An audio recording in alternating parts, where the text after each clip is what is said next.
পরীক্ষায় আমরা এই ধরনের গ্রামার কিন্তু আসতে খুবই দেখি। প্রত্যেকটি পরীক্ষায় কিন্তু এই ধরনের গ্রামার আসে। সেটা কি? দেখো, write the correct alternatives to fill the blanks. এরকমভাবে পরীক্ষায় আসবে। এবার এরকম প্রশ্ন দেওয়ার পর একটা শূন্যস্থান থাকে। শূন্যস্থানটার পর ৩ টে অপশন বলে। এখানে যেমন দেওয়া আছে ওয়াকড, না হ্যাড বিন ওয়াকিং, না ওয়ার ওয়াকিং। এই ৩ টা অপশনের মধ্যে কোনটা উত্তর হবে? আমরা কি কাজ করি? আমরা এগুলোর উত্তর কিভাবে করতে হয় জানি না। আমরা আইডিয়া করে একটা উত্তর এখানে দিয়ে আসি। আবার দেখো, এখানে একটা অপশন দেওয়া আছে। এই অপশনের পর দেওয়া আছে কি এখানে কি হবে? কেম হবে, না কামস হবে, না উড কাম হবে। আমরা আইডিয়া করে এই সমস্ত প্রশ্নের উত্তর কিন্তু পরীক্ষায় দিয়ে আসি। এই ভিডিও ক্লাসটিতে আমি তোমাদের এই গ্রামারগুলির অ্যান্সার তোমরা কিভাবে করতে পারবে একেবারে বাংলায় নিয়ম দিয়ে এবং উদাহরণ দিয়ে আমি তোমাদের বুঝিয়ে দেব। এই ইংরেজি গ্রামারটিকে বলা হয় রাইট ফর্ম অফ ভার্বস বা প্রপার ফর্ম অফ ভার্বস বা কারেক্ট ফর্ম অফ ভার্বস। এই যে ৩টি নাম একটাই বিষয় কিন্তু এই গ্রামারটিকে বলা হয়। ওকে, তাহলে আমি লিখে দিয়েছি, দেখো, রাইট ফর্ম অফ ভার্বস করার নিয়ম বা প্রপার ফর্ম অফ ভার্বস করার নিয়ম বা কারেক্ট ফর্ম অফ ভার্বস করার নিয়ম। ওকে, এবার আমরা নিয়মগুলো দেখব। নিয়ম ১, নিয়ম ১টাতে কি বলা হয়েছে? টু এর পরে, এই যে দেখা যায়, দেখো, টু এর পরে সর্বদা V1 বসাতে হয়। যেমন আই ওয়ান্টেড টু, এবার ড্যাশ দিয়েছে, এখানে ড্যাশ, হ্যাঁ ড্যাশ, এখানে বাইস হবে না বাই হবে না বাইং হবে। ওকে, তাহলে নিয়ম অনুযায়ী কি ছিল? নিয়ম অনুযায়ী টু এর পর, এই যে টু এর পর সবসময় V1 ভার্বের ১ নম্বর ফর্ম বসাতে হয়। তাহলে ২২টা তো ১ নম্বর ফর্ম নয়, এখানে ১ নম্বর ফর্ম হচ্ছে বাই, তাহলে এখানে বাই উত্তর হবে। ওকে, এরকমভাবে ২ নম্বর উদাহরণটা দেখো, লেখা আছে the boy was going to dash. এবার এই ড্যাশটাতে কি উত্তর হবে? ব্র্যাকেটে অপশন দেওয়া আছে, প্লে, না প্লেট, না প্লেইং ইন দ্য ফিল্ড। তাহলে এটা উত্তর হবে, আমরা সবাই জানি প্লে হচ্ছে ১ নম্বর ফর্ম, প্লে। ওকে, এবার আমরা নিয়ম ২ দেখব। দেখো, নিয়ম ২টিতে কি বলা হয়েছে? যে হোয়েন বা আফটার বা বিফোর, মানে ৩টার মধ্যে যে কোনো একটা। ঠিক আছে, আবার বলছি, হোয়েন, আফটার, বিফোর, ৩টার মধ্যে যে কোনো একটা।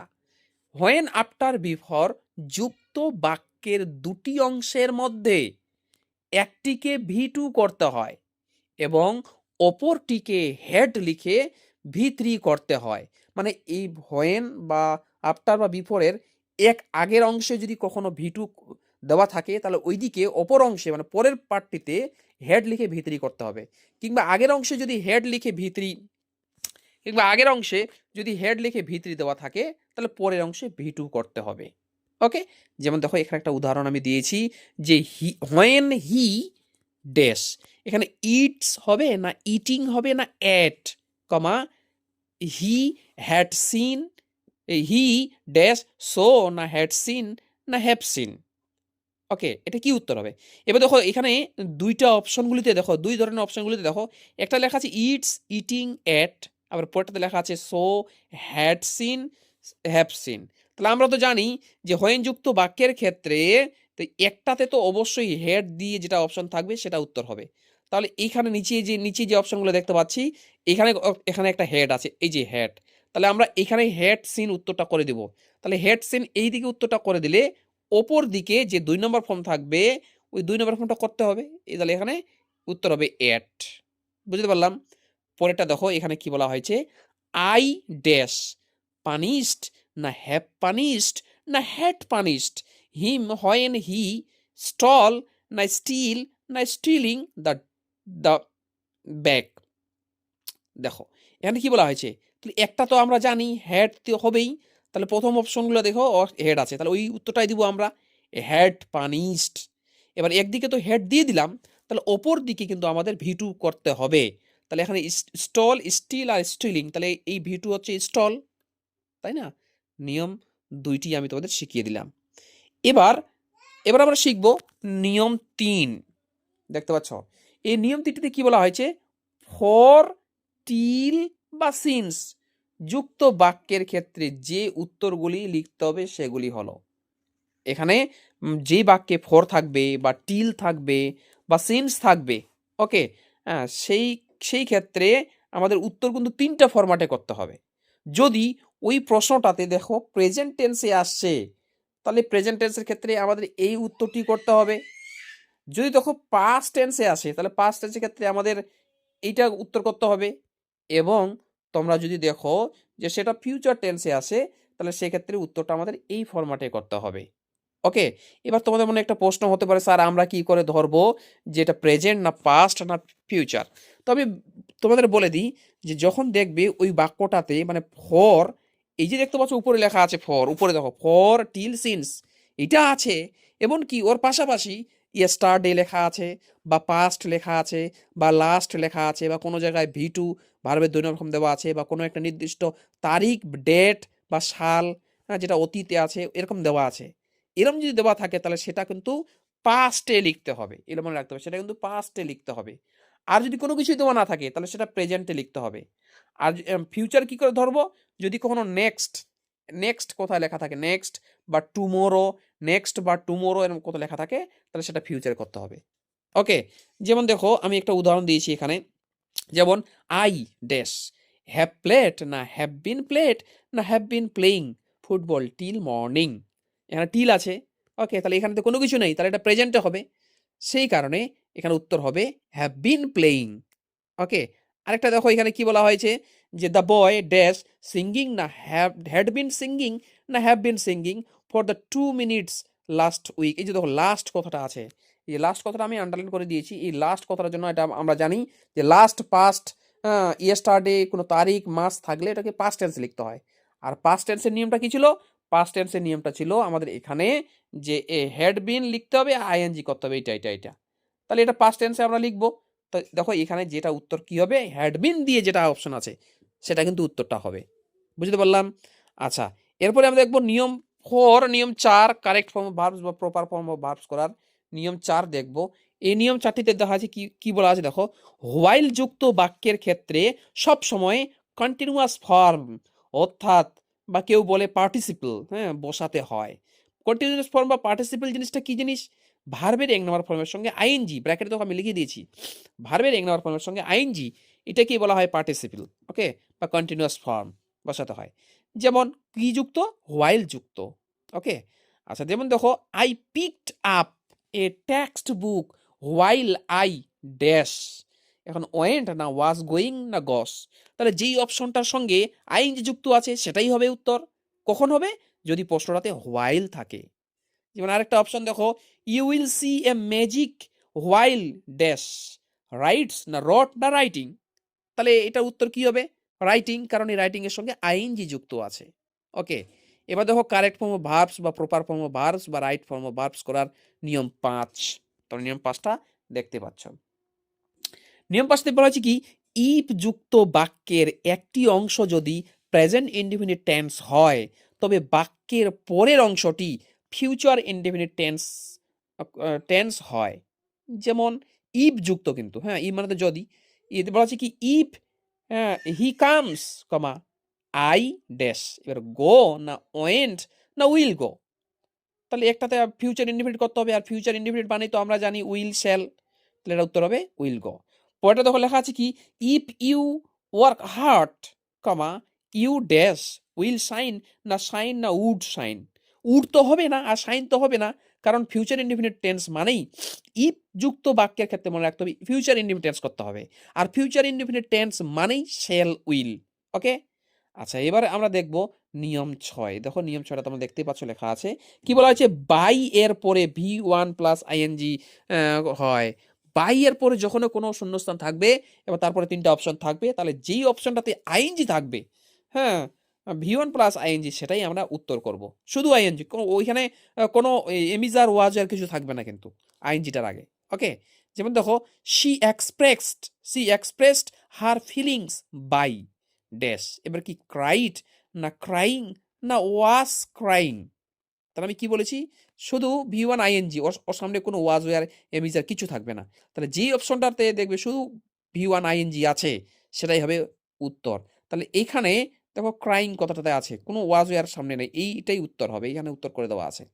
পরেরটা দেখো, পরের নাম্বারটা কি বলা হয়েছে, পরে বলা আছে বাই ড্যাশ, এখানে কি হবে, ডিগিং না ডিক না will dig, the ground she planted trees, তাহলে এখানে উত্তর হবে ডিগিং, যেটা আইএনজি যুক্ত ওয়ার্ড আছে সেটাই কিন্তু উত্তর হবে ডিগিং। ওকে, এই উত্তরে দেখতে পাচ্ছ। আচ্ছা, এবার আমরা দেখব নিয়ম 7। নিয়ম 7টা কি বলা হয়েছে? For, of, in, without, with, before, after ইত্যাদি প্রিপোজিশন এর পরে ভি1 প্লাস আইএনজি বসে, এটা মনে রাখতে হবে। ওকে, যেমন কি কি? For, of, in, without, with, before, after এগুলোর পরে আইএনজি বসে। ভি1 প্লাস আইএনজি মানে ভার্বের এংনার ফর্মের সঙ্গে আইএনজি। যেমন বলা হচ্ছে I have never been tired of, এই দেখো এই অফ আছে, অফের পর কি হবে? গো না গোয়িং না হ্যাজ গন? তাহলে আমি কি বলেছি? প্রিপোজিশনের পর আইএনজি যুক্ত ওয়ার্ডটা হয়, তাহলে এখানে উত্তর হবে গোয়িং, যে অপশনের সঙ্গে আইএনজি থাকবে সেটাই হবে উত্তর। পরেরটা দেখো লেখা আছে কি? She can not go without dash, এখানে কি হবে? ওয়েটিং না ওয়েটেড না উইল ওয়েট ফর মি? তাহলে যেই অপশনের সঙ্গে আইএনজি থাকবে সেটাই হবে উত্তর, এটা হবে ওয়েটিং। পরে এবার দেখবো আমরা নিয়ম 8, কারেক্ট ফর্ম ভার্বস বা রাইট ফর্ম অফ ভার্বস করার।